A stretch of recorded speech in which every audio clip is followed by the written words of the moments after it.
There's an old tale from a distant kingdom about a kind and generous king. One day he happened to cross paths with an old childhood friend, now a poor, unemployed man, constantly blaming others and fate for his misfortunes.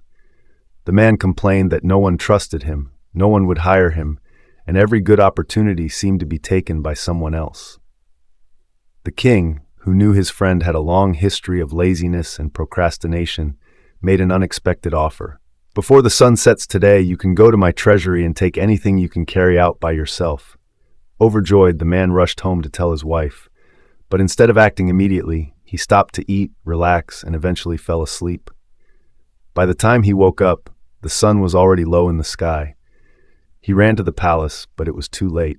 The gates had closed, and with them his once-in-a-lifetime opportunity was gone, lost to his own hesitation. This seemingly simple story is, in fact, a sharp metaphor for how many people deal with opportunities in modern life. The man didn't lack dreams or ability, he was simply a victim of procrastination. And in today's fast-paced world, procrastination isn't just a personal flaw, it's a cultural epidemic made worse by technology, modern lifestyles, and constant distractions. To understand how deeply procrastination affects us, we need to look at how it plays out in everyday life, how digital culture reinforces it, what it costs us, and how we can break free. In today's world, procrastination has become more common than ever. Like the man in the story, many of us fall into what's often called someday syndrome. We tell ourselves, "I'll start working out next week," or "I'll apply for that job soon," or "I'll launch my project when the timing's right." But that perfect time rarely arrives. Fear often lies at the core. Fear of failure, fear of being judged, or fear of stepping outside our comfort zones. Take, for example, someone who dreams of switching careers but keeps postponing the job hunt out of insecurity. Or a student who delays studying, choosing instead to scroll through social media to escape the pressure. These tiny acts of delay, repeated over time, create a powerful cycle that's hard to break. What makes it worse is the illusion of safety. We convince ourselves there's always more time, always another chance. But time is the only resource we can never get back. Every minute that passes is a missed opportunity, and decisions not made today often lead to regrets tomorrow. Technology only magnifies the problem.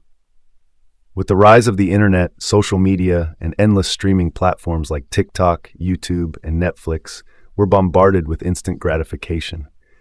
If the man in the story was tempted by food and naps, today's world tempts us with endless loops of short videos, phone notifications, and dopamine hits from meaningless interactions.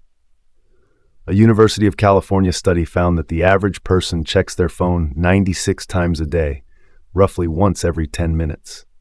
These constant interruptions break our focus and stretch simple tasks into hour-long marathons. At the same time, we live in a culture that glorifies hustle. We're taught that being busy is a badge of honor, but ironically, many of us are busy in all the wrong ways.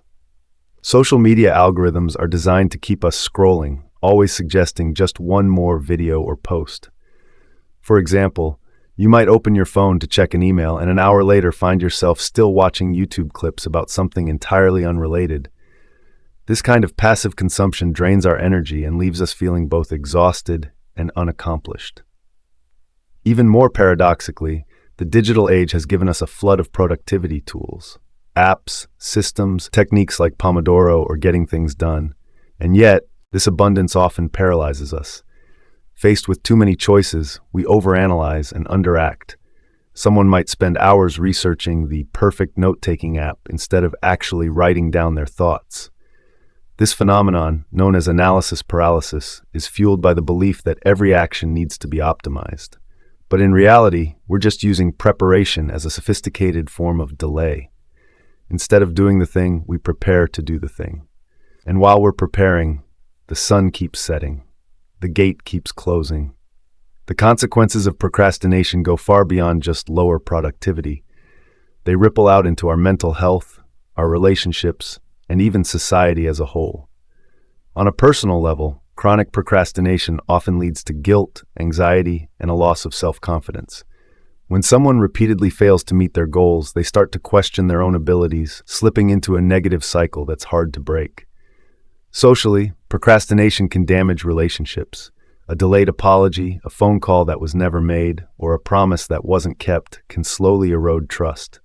In the workplace, one person's procrastination can stall an entire team, delay critical projects, and create unnecessary stress for everyone involved. On a broader level, collective procrastination. When society as a whole delays action on critical issues like climate change, education, or healthcare, can have devastating consequences. For example, our hesitation in taking decisive action against climate change has brought about escalating challenges, rising natural disasters, resource shortages, and ecological instability that no longer feel like distant threats. They're here, and they're real. The story of the generous king and the procrastinating friend serves as a powerful reminder. Opportunity doesn't wait. To seize it, we need to shift both our mindset and our behavior.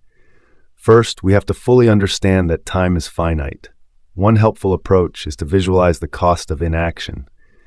If you don't start that project today, where will you be a year from now? If you don't reconnect with that loved one, will you regret it one day?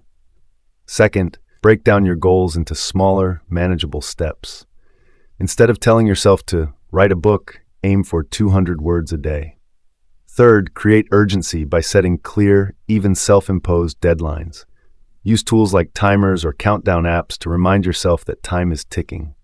Fourth, eliminate distractions. Turn off phone notifications, use social media blockers during work hours, and create a dedicated space where you can focus. And finally, perhaps most importantly, learn to forgive yourself.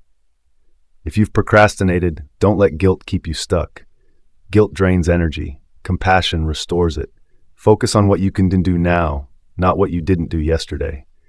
The king's treasure room isn't just a metaphor for laziness, it's a wake-up call about the preciousness of time.